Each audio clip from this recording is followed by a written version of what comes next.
Bonsoir à tous, ravi de vous retrouver comme chaque soir en direct sur KTV. Nous sommes le jeudi 18 février et à la une de ce journal. Face au balai incessant des Kwassa, les services de la LIC ont envisagé d'autres acteurs pour renforcer le dispositif de surveillance déjà assuré par la gendarmerie maritime, la marine nationale ou encore la PAF. C'est ainsi que l'association Msafara, dont le premier avion bimoteur est présent sur le territoire depuis quelques mois, s'est vu missionné en urgence. Depuis 3 semaines, ses membres parcourent le ciel à la recherche d'embarcations de fortune. Ivan Rakotovao a pu monter à bord du P68 Porte Navia pour suivre sa mission. Un reportage exclusif.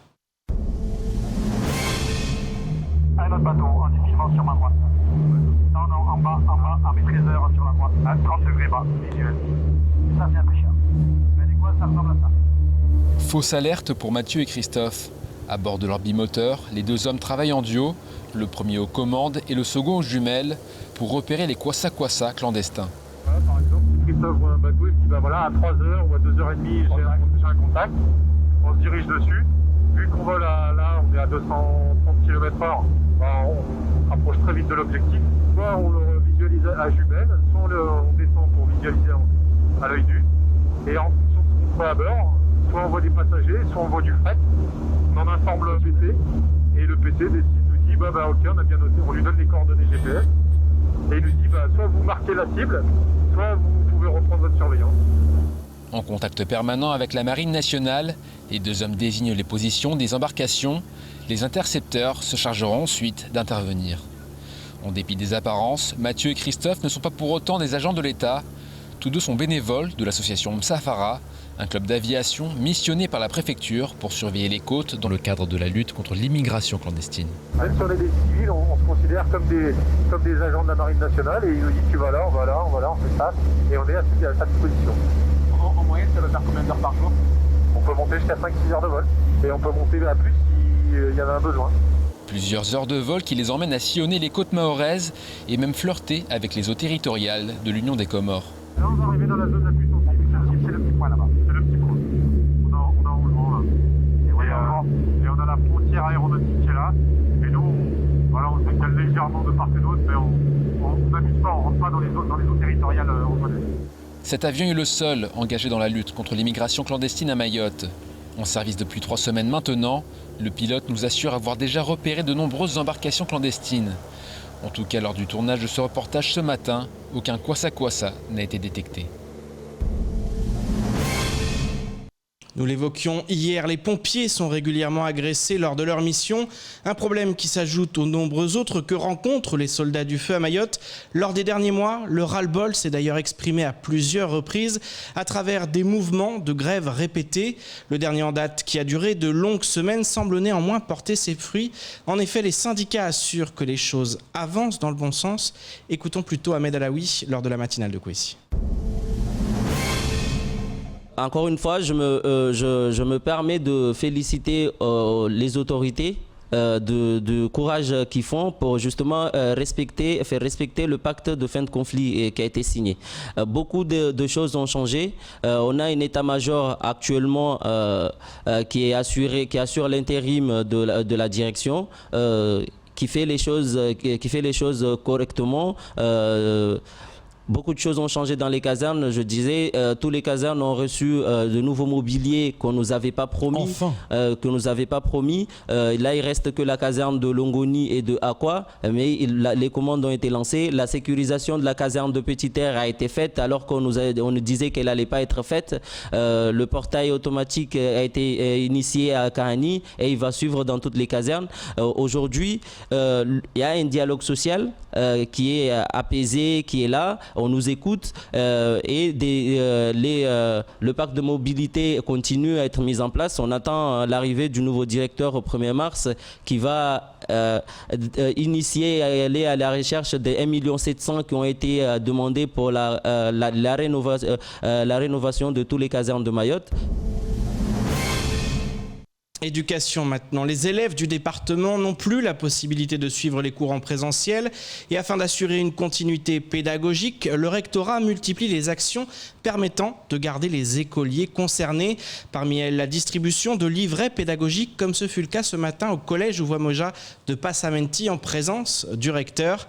Gilles Albou en a profité pour évoquer les perspectives qui permettront aux élèves de moins subir la crise. Un sujet signé Jaïdi Maoulida.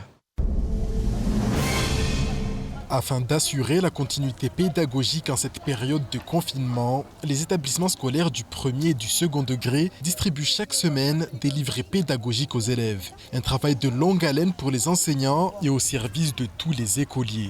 Toute l'équipe pédagogique du collège a participé à l'élaboration des livrets, chacun dans sa matière. Donc ça a été vraiment un travail d'équipe. Chaque équipe, en fonction des matières, a donc élaboré des exercices un peu généralistes.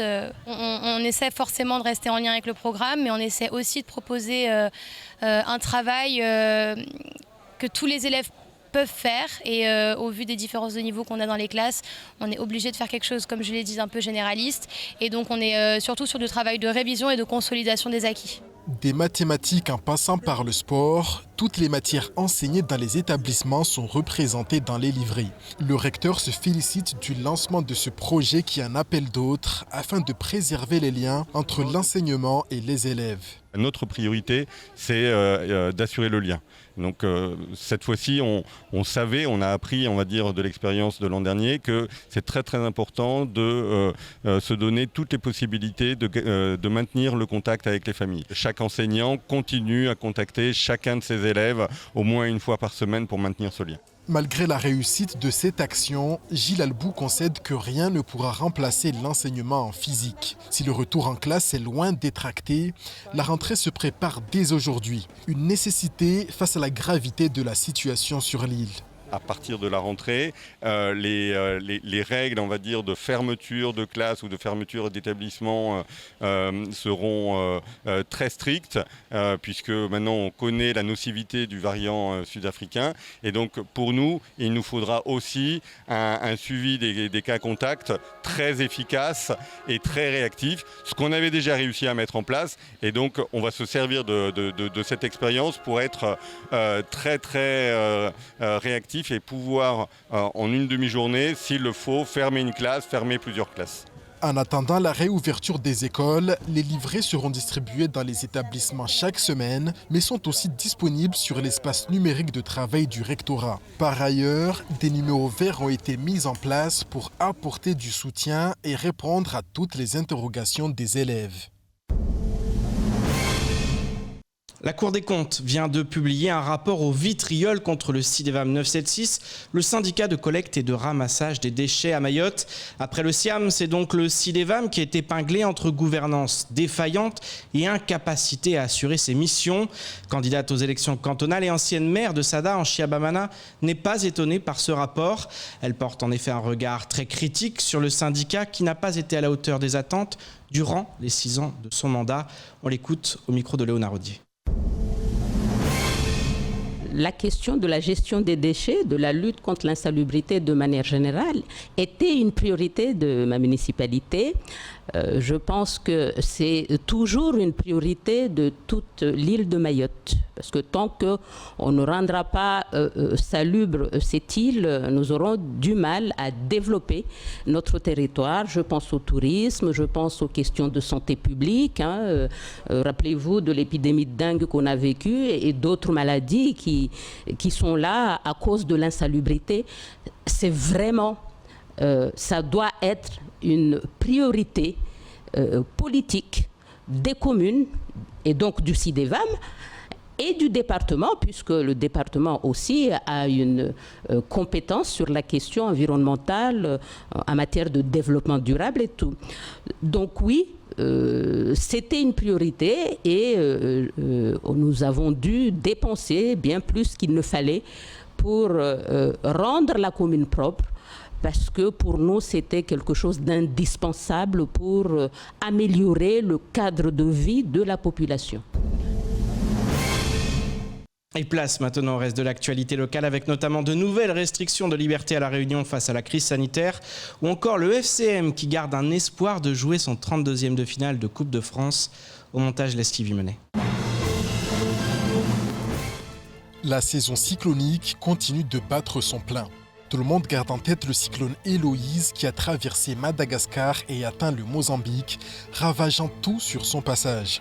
Dans les prochains jours, une nouvelle tempête tropicale verra le jour sur le canal du Mozambique, au sud des eaux mahoraises. Cependant, aucun risque n'est pour le moment à redouter ou à prévoir sur l'île au parfum. Classée au rang de perturbation tropicale, Gwambé deviendra sûrement une tempête tropicale. Selon les prévisionnistes, elle devrait longer les côtes mozambicaines et donc présenter une réelle menace pouvant causer des dégâts sur le littoral du pays d'Afrique. Elle pourrait ensuite gagner en intensité mais redescendre vers les eaux du sud-est où ne figurent pas de terres habitées. Quoi qu'il en soit, la recrudescence de systèmes dépressionnaires doit appeler à une vigilance particulière jusqu'à la fin de la saison cyclonique. Hier, de nouvelles mesures de restriction ont été annoncées à La Réunion. Cette commune, et non plus 4, sont désormais soumises à un couvre-feu de 22h à 5h du matin. Il s'agit de Sainte-Suzanne, Salazie et l'Étang Salé qui enregistrent un taux d'incidence dépassant les 150 pour 100 000 habitants. Néanmoins, nombreux sont les Réunionnais à se demander si l'instauration des couvre-feux à des horaires si tardifs revêt un quelconque intérêt. Quoi qu'il en soit, la préfecture entend par là envoyer un message et rappeler à la population réunionnaise que le coronavirus circule et que les 3 variants ont été détectés sur l'île Bourbon. Bertrand Guillard, chef des urgences au CHU Félix-Guyon, explique qu'il n'y a pas pour l'heure de tension à l'hôpital, mais qu'il convient d'avoir une vigilance sur les services de réanimation. En effet, si la plupart des patients hospitalisés pour cause de Covid proviennent de Mayotte, il n'en reste pas moins que le nombre de Réunionnais hospitalisés est aussi en augmentation. La Fédération française de football a accepté de repousser le match du FCM en Coupe de France de 4 jours. La rencontre est désormais programmée pour le jeudi 25 février à 14h au stade de Clairefontaine. Après un premier test PCR mardi dernier, l'équipe est toujours en septaine à ce jour et devra réaliser d'autres tests aujourd'hui. Les joueurs pourraient ensuite s'envoler dès dimanche en direction de la métropole, mais il faudra pour cela que le nombre de joueurs positifs au Covid chute ou reste similaire. En cas de départ, les Diables Rouges arriveront lundi et n'auront alors que 3 jours pour s'entraîner avant la date fatidique. Pas une mince affaire, sachant que le Sologne olympique romorantin est mieux placé dans la division. Le temps risque de manquer pour s'entraîner et l'acclimatation sera rude. Mais l'île entière sera derrière les joueurs du FCM qui croient en leur chance de créer l'exploit. Et c'est ainsi que s'achève cette édition. Merci de nous rester fidèles sur KTV. Je vous donne rendez-vous demain dès 19h pour tout connaître de l'actualité locale. Excellente soirée sur Kwezi.